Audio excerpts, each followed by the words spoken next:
os shorts e alguns livros. Eu vim trazendo. Eu tô saindo já, eu tô voltando. Demais!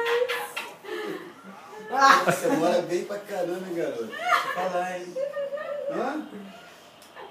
Poxa, o presente que ganhou fui eu, de repente viver esse momento tão rico, né, na tua vida. Ai, bom demais. Depois a gente Não já... precisa falar nada, só libera a cama e fica tudo certo. A porta se abre misteriosamente e ela fica perguntando O que foi? Que legal! Eu acho que eu estraguei seus óculos. Não. Alguém da família, né? Aham. E eu pensei, papagaiada, nem tô arrumada ainda, porque já tô...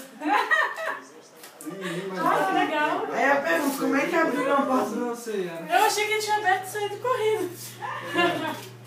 Ainda bem que eu não ia colocar na porta, né? Como às vezes... Você sabe quem é que inventa essas coisas, né? Quem é que arruma essas coisas, né?